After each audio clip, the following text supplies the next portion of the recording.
Hello विद्यार्थी मित्रों, હવે જોઈશું ઉદાહરણ નંબર 2। તો શું આપેલું છે રકમ 1 અને 2 વચ્ચેની 5 સમય સંખ્યાઓ શોધો। આવો દાખલો હોય તો એ માટેની તમને બંને રીતો શીખીશ અલગ અલગ, જે તમને સારી લાગે એ તમારે કરવાની થશે। એક છે રીત નંબર 1। તો લખવાનું છે આપણને કે અહીં 1 અને 2 વચ્ચેની કેટલી માંગી છે? 5 સમય સંખ્યા શોધવાની છે। ઓકે, તો પહેલા શું લઈશું? અહીંયા n ધારવું પડશે કે n બરાબર 5। n બરાબર 5 એટલે કે જેટલી સમય સંખ્યા શોધવાની હોય એને n વડે ધારી લેવાના। n બરાબર 5 પછી n પ્લસ 1 બરાબર કેટલા થશે? તો કે 5 ને 1 6 થાય છે। ઓકે, 5 ને 1 6। તો હમણાં જે આ સંખ્યા મળે છે એને રાખીએ। હવે લઈએ 1। 1 ને પહેલા કેવી રીતે દર્શાવશું? p અને q સ્વરૂપમાં એનું મૂલ્ય ન બદલાવવું જોઈએ, એટલે 1/1। અને બીજું આપણે લઈએ છીએ 2। 2 ને કેવી રીતે દર્શાવીશું? 2/2। તો પણ એનો જવાબ કેટલો આવશે? 2/1। એનો જવાબ આવે છે 2। 1 અને 2 વચ્ચેની સમય સંખ્યાઓ શોધવાની છે। ઉપર નીચે શું કરવાનું છે? 6 વડે ગુણવાના છે। ઓકે, 6 એકા 6, 6 એકા 6। આ બાજુ 6 દુ 12, 6 એકા 6। એક સંખ્યા મળી છે 6/6, બીજી સંખ્યા છે 12/6। તો આપણે એવું કહી શકીએ કે 6/6 અને 12/6 વચ્ચેની 5 સમય સંખ્યાઓ શોધવાની છે। જેમ કે આ સંખ્યા રેખા પર દર્શાવીએ। અહીં આવે છે આપણે 6/6, અહીં આવે છે 12/6। એના વચ્ચેની 5 સમય સંખ્યા લખવાની કે 6/6 તો આપેલું જ છે। એક લખીએ 7/6, બીજી લખીએ 8/6, ત્રીજી લખીએ 9/6, પછી લખીએ 10/6, પછી લખીએ 11/6। તો 2 ને 3 5 સમય સંખ્યાઓ થઈ ગઈ છે। હવે નીચે એક વાક્ય લખી શકીએ કે 1 અને 2 વચ્ચેની 5 સમય સંખ્યાઓ છે। 5 સમય સંખ્યાઓ છે। 2 હવે આપણે શું સમજીશું? રીત નંબર 2। આમાં બી એવું જ લખવાનું છે, સેમ જ કે 1 અને 2 વચ્ચેની શું લખવાનું છે કે અહીં 1 અને 2 વચ્ચેની 5 કેટલી આપણે શોધવાની? 5 સમય સંખ્યા શોધવાની છે। 5 સમય સંખ્યા શોધવાની છે। ઓકે, એ માટે શું કરીશું? જ્યારે પહેલી રીતમાં n ધાર્યા હતા ઉપર નીચે એમાં એક એક ઉમેરીને ગુણ્યા હતા, તો અહીંયા આપણે એટલું યાદ રાખવાનું છે કે જે પણ સંખ્યા 10 કરતા ઓછી શોધવાની કહે છે સમય સંખ્યા, જેવી કે આપણે 5 કહે છે, 6 કહે છે, 7 કે 8 9 સુધી કહે છે, તો ઉપર નીચે 10 10 વડે ગુણી લઈશું। જેમ કે આપણે એક સંખ્યા છે 1, એને કેવી રીતે લખાય? 1/1 અને એનો જવાબ 1 જ આવશે। બીજું છે 2, એટલે 2/1। તો એને શું કરવાનું છે? ઉપર નીચે 10 10 વડે ગુણી લેવાના છે। જ્યારે તમને 10 કરતા ઓછી સમય સંખ્યા માંગી હોય ત્યારે 10 10 વડે ગુણવાના। જ્યારે તમને એવું કીધું કે 1 અને 2 વચ્ચેની 15 સમય સંખ્યા લખો તો 20 20 વડે ગુણવાના। 16 માંગ્યો, 17 માંગ્યો, 20 થી ઓછી માંગ્યો ત્યારે 20 20 વડે ગુણવાના। 10 થી ઓછી માંગ્યો ત્યારે બંનેને 10 10 વડે ગુણવાના। તો આનું મૂલ્ય શું આવે છે? 10 એકા 10, 10 એકા 10।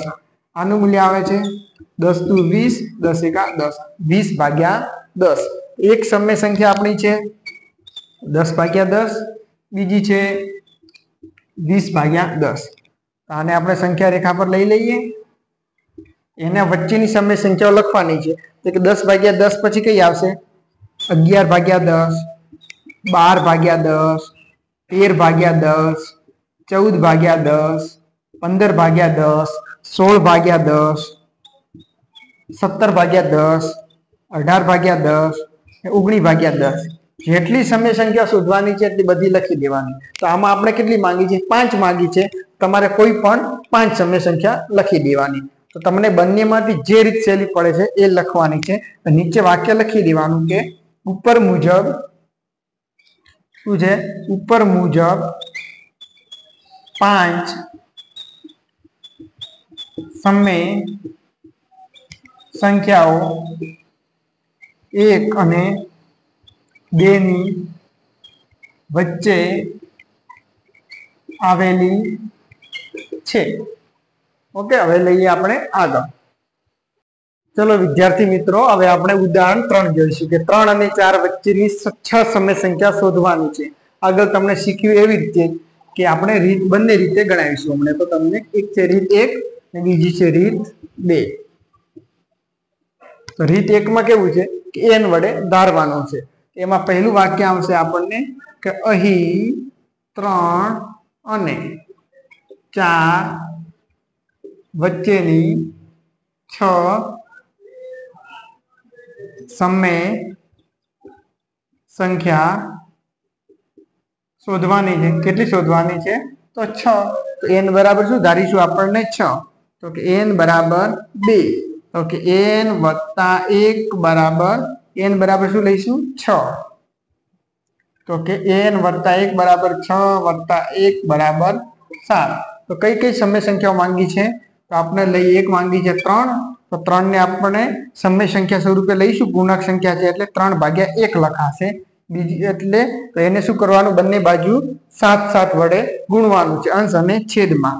આને પણ 7 વડે ગુણીએ, નીચેનાને પણ 7 વડે ગુણીએ. સંખ્યા મળે છે 7 તારી 21/7. ને હવે બીજું આવે છે 4. તો 4 પૂર્ણાંક છે એને સમય સ્વરૂપે 4/1 સ્વરૂપે લખાય છે. હવે ઉપર ને નીચે બંનેને 7 વડે ગુણીએ છીએ. તો કેટલા આવે છે? 7 ચોક 28/4.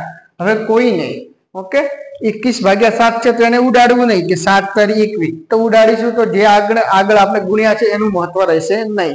આને પણ 7 ચોક 28 ગુણીને કોઈએ ડાયું થવું નહીં. તો હવે આપણને આગળ લઈએ. પહેલી સંખ્યા છે 21/7, બીજી સંખ્યા છે 28/7.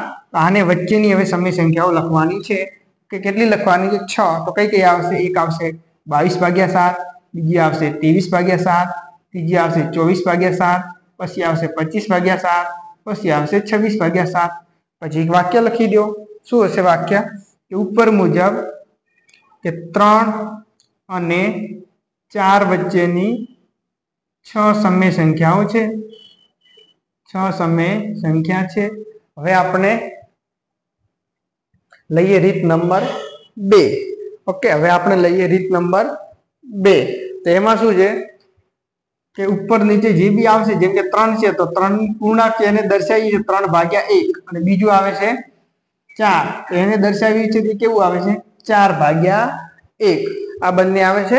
એક આવે છે 3 એટલે કે 3/1 અને બીજું આવે છે 4/1. 2 4 5. બીજું આવે છે 4/1. તો બંનેને કેટલી સંખ્યા શોધવાની કીધી છે? તો કે 6. કેટલી સમય સંખ્યા શોધવાની કીધી છે આપણને? તો કે 6 શોધવાની કીધી છે. 6 શોધવાની કીધી હોય તો ઉપર નીચે શેના વડે ગુણવાનું થાય છે? 10 વડે. જો 10 થી વધારે કીધી હોય તો 20 વડે ગુણવાનું છે. કેટલી વડે? 3/1 ને ગુણીશું ઉપર 10 વડે, નીચે પણ 10 વડે. ત્યારે 4/1 ને ઉપર પણ 10 વડે અને નીચે પણ 10 વડે ગુણીશું. તો શું રકમ મળશે? 3 દાન 30, 30/10. અને જે વચ્ચેની સમય સંખ્યાઓ હશે પછી મળશે 40/10. તો 30/10 અને 40/10 વચ્ચેની સમય સંખ્યાઓ લખી દેવાની છે.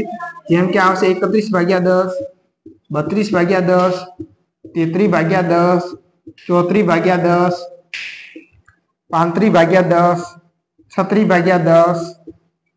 ઓકે, 1 2 3 4 5 થઈ ગઈ છે. જો વધારે માંગી હોય તો 37/10, 38/10. આમ જો આ રીત જેમ ગણશો તો સહેલી પડશે.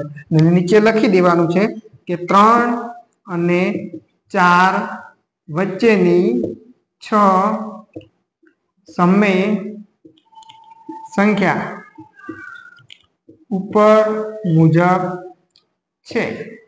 ચલો હવે વિદ્યાર્થી મિત્રો, હવે આગળ લઈએ ઉદાહરણ નંબર 3. તો એમાં શું આપ્યું છે? 3/5 અને 4/5.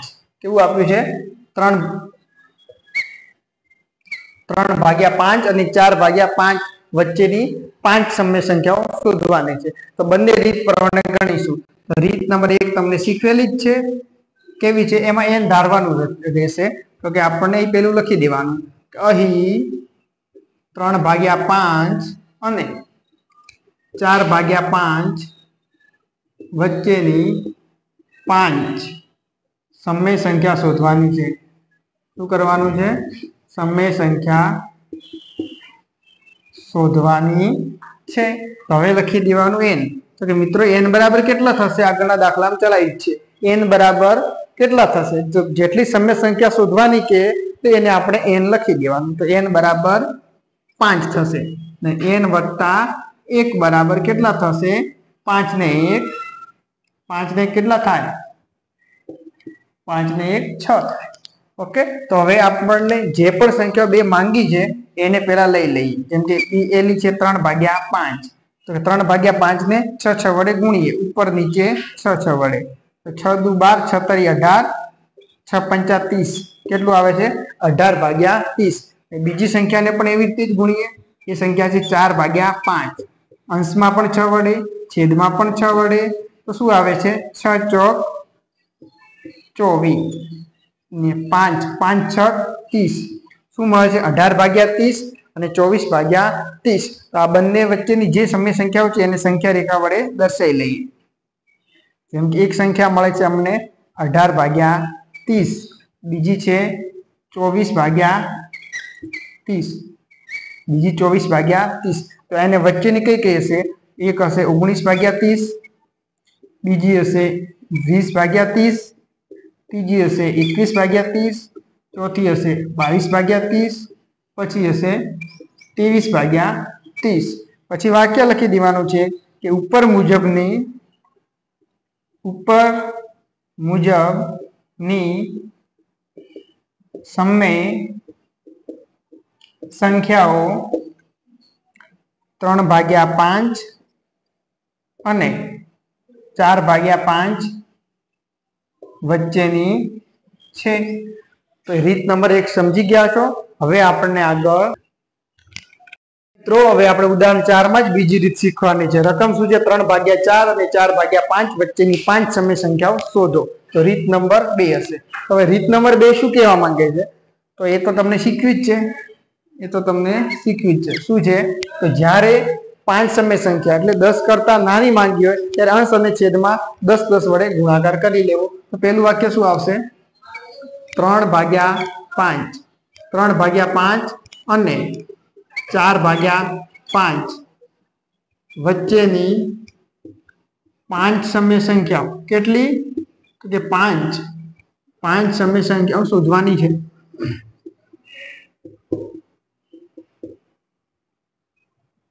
તો શું કરશું? 5 શોધવાની હોય તો અંશમાં પણ 10 વડે ગુણીશું, છેદમાં પણ 10 વડે ગુણીશું. પહેલી સંખ્યા છે 3 ભાગ્યા 5 ને ઉપર પણ 10 વડે, નીચે પણ 10 વડે. શું મળશે? 30 ભાગ્યા 50. કેવી રીતે 30? તો 10 તરી 30, 10 પચું 50. બીજી આપણે સંખ્યા છે 4 ભાગ્યા 5. એને પણ 10 વડે ગુણીશું, નીચે પણ 10 વડે ગુણીશું. તો ઉપર કેટલું મળે? 10 ચોક 40 છે, છેદમાં મળે છે 50. તમને ખબર પડે છે કે 10 વડે કેમ ગુણીએ છીએ? કારણ કે આપણે સમય સંખ્યાઓ કેટલી મેળવવાની છે? 10 કરતા નાની, 10 કરતા ઓછી. જ્યારે આપણે 14 કે 15 જેવી સમય સંખ્યા શોધવાની હોય છે તો ત્યારે તમારે 20 વડે ગુણવાનું. અહીંયા કેટલા વડે ગુણવાનું? 20 વડે. તો આપણને આને સંખ્યા રેખા પર જોઈએ. એક કઈ સમય સંખ્યા છે?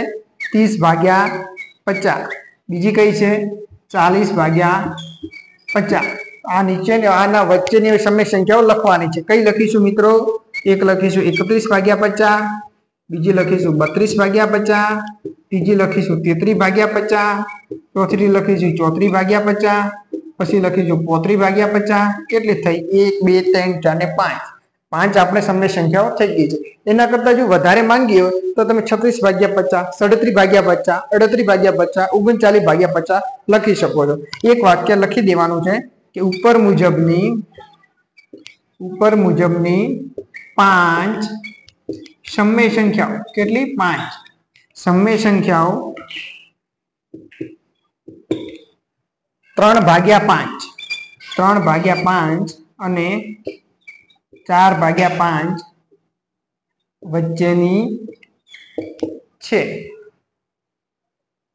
તો હવે મિત્રો તમને ધોરણ 6 થી 10 નું સંપૂર્ણ ગણિત હવે મળશે YouTube માં। તો સંપૂર્ણ ગણિત ધોરણ 6 થી 10 નું જોવા માટે અમારી ચેનલને સબસ્ક્રાઇબ કરો અને જો વિડીયો ગમતા હોય તો લાઈક કરો અને જો તમને સારા લાગે તો તમારા મિત્રોને શેર કરો, તમારા મિત્રોને જે ભણતા હોય એમને શેર કરો।